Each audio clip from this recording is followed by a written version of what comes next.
L'an 2440. Rêve s'il en fut jamais. De Louis-Sébastien Mercier. Chapitre 36. Forme du gouvernement. Oserais-je vous demander quelle est la forme présente de votre gouvernement? Est-il monarchique, démocratique, aristocratique? Il n'est ni monarchique, ni démocratique, ni aristocratique. Il est raisonnable et fait pour des hommes. La monarchie n'est plus. Les États monarchiques, comme vous le saviez, mais si infructueusement, vont se perdre dans le despotisme, comme les fleuves vont se perdre dans le sein de la mer, et le despotisme bientôt croule sur lui-même. Tout cela s'est accompli à la lettre, et il n'y eut jamais de prophétie plus certaine. En proportion des lumières acquises, sans doute, qu'il eût été honteux pour notre espèce d'avoir mesuré la distance de la Terre au Soleil, d'avoir pesé tous les globes, et de n'avoir pu découvrir les lois simples et fécondes qui doivent diriger des êtres raisonnables. Il est vrai que l'orgueil, la cupidité, l'intérêt présentaient mille obstacles, mais quel plus beau triomphe que de trouver le nœud qui devait faire servir ses passions particulières au bien général.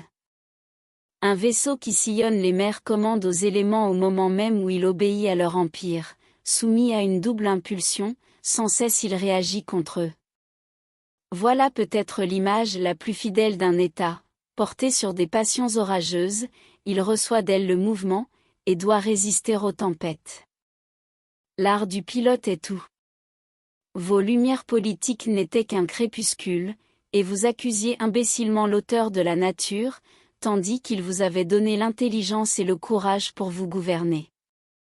Il n'a fallu qu'une voix forte pour réveiller la multitude d'un sommeil d'engourdissement. Si l'oppression tenait sur vos têtes, vous ne deviez en accuser que votre faiblesse. La liberté et le bonheur appartiennent à qui ose les saisir. Tout est révolution dans ce monde, la plus heureuse de toutes a eu son point de maturité, et nous en recueillons les fruits. Sortis de l'oppression, nous n'avons eu garde de remettre toutes les forces et tous les ressorts du gouvernement, tous les droits et l'attribut de la puissance dans les mains d'un seul homme, instruit par les malheurs des siècles passés, nous n'avons pas été si imprudents. Socrate et Marc Aurèle seraient revenus au monde, que nous ne leur aurions pas confié le pouvoir arbitraire, non par défiance, mais dans la crainte d'avilir le caractère sacré d'homme libre. La loi n'est-elle pas l'expression de la volonté générale?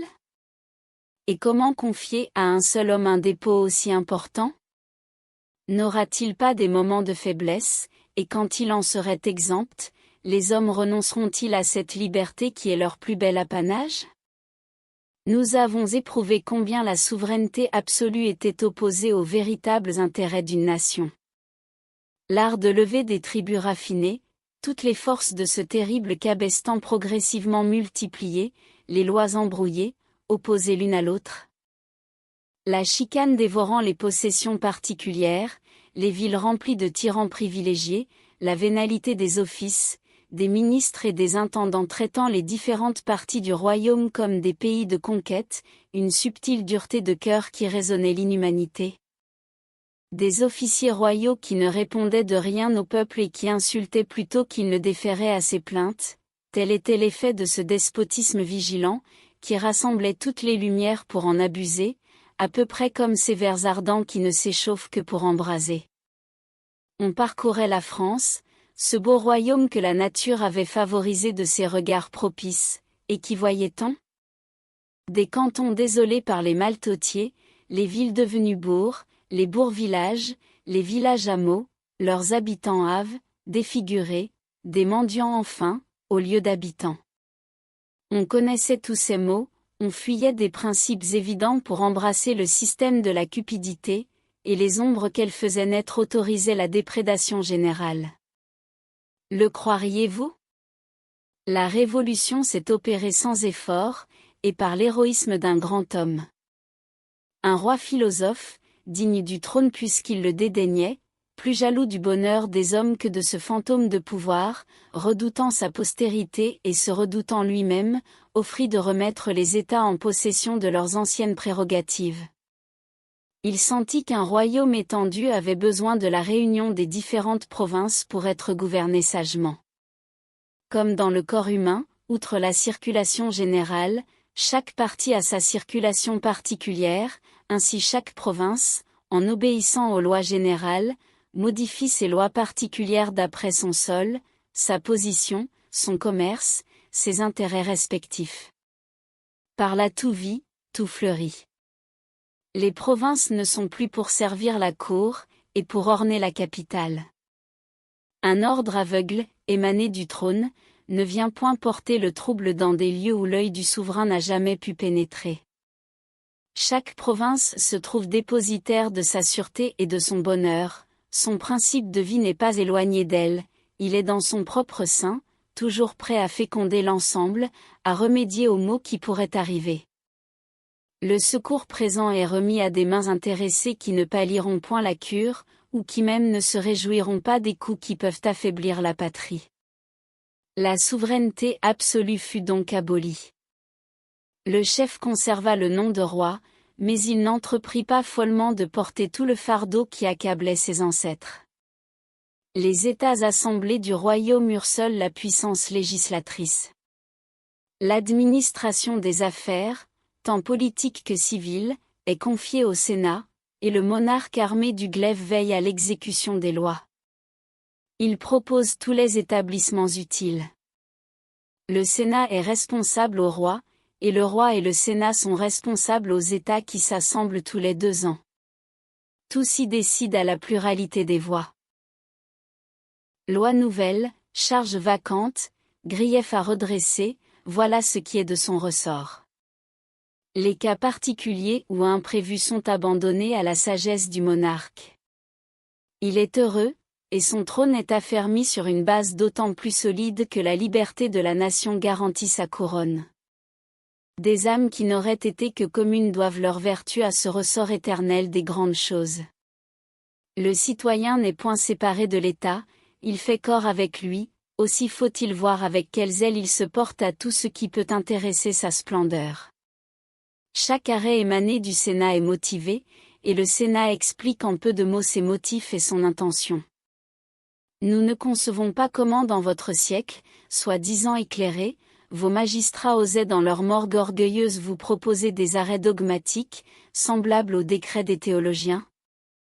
Comme si la loi n'était pas la raison publique, comme s'il ne fallait pas que le peuple fût instruit pour se porter plus rapidement à l'obéissance. Ces messieurs à triple mortier, qui se disaient les pères de la patrie, ignoraient donc le grand art de la persuasion, cet art qui agit sans effort et si puissamment, ou plutôt n'ayant ni point de vue fixe, ni marche assurée, tour à tour brouillon, séditieux, esclaves rampants, ils encensaient et fatiguaient le trône. Tantôt se cabrant pour des minuties, tantôt vendant le peuple à beaux deniers contents. Vous pensez bien que nous avons réformé ces magistrats, accoutumés de jeunesse à toute l'insensibilité nécessaire pour disposer froidement de la vie, des biens et de l'honneur des citoyens. Hardis pour la défense de leurs minces privilèges, lâches dès qu'il s'agissait de l'intérêt public, on s'épargnait dans les derniers temps jusqu'à la peine de les corrompre, ils étaient tombés dans une indolence perpétuelle. Nos magistrats sont bien différents, le nom de père du peuple, dont nous les honorons, est un titre qu'ils méritent dans toute l'étendue du terme. Aujourd'hui les rênes du gouvernement sont confiées à des mains fermes et sages qui suivent un plan. Les lois règnent, et aucun homme n'est au-dessus d'elles, ce qui était un inconvénient affreux dans vos gouvernements gothiques. Le bonheur général de la patrie est fondé sur la sûreté de chaque sujet en particulier, il ne craint point les hommes, mais les lois, et le souverain lui-même les aperçoit au-dessus de sa tête. Sa vigilance rend les sénateurs plus attentifs à leurs charges et à leurs devoirs, sa confiance en eux soulage leurs peines, et son autorité donne la force et la vigueur nécessaires à leurs décisions. Ainsi le sceptre, dont la pesanteur opprimait vos rois, est léger dans les mains de notre monarque. Ce n'est plus une victime pompeusement parée, incessamment sacrifiée aux besoins de l'État, il ne porte que le fardeau que lui permet la force limitée qu'il a reçue de la nature. Nous possédons un prince craignant Dieu, pieux et juste, qui porte dans son cœur l'Éternel et la patrie, qui redoute la vengeance divine et le blâme de la postérité, et qui regarde une bonne conscience et une gloire sans tache comme le plus haut degré de félicité. Ce sont moins de grands talents du côté de l'esprit, des connaissances étendues, qui font le bien, que le désir sincère d'un cœur droit qui le chérit et qui aime à l'accomplir. Souvent le génie vanté d'un monarque, loin d'avancer le bonheur du royaume, se tourne contre la liberté du pays.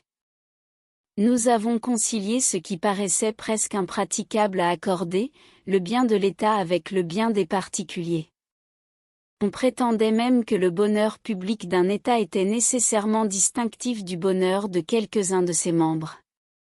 Nous n'avons point épousé cette politique barbare, fondée sur l'ignorance des véritables lois ou sur le mépris des hommes les plus pauvres et les plus utiles. Il était des lois abominables et cruelles, qui supposaient les hommes méchants, mais nous sommes très disposés à croire qu'ils ne le sont devenus que depuis l'institution de ces mêmes lois. Le despotisme a fatigué le cœur humain, et en l'irritant l'a desséché et corrompu.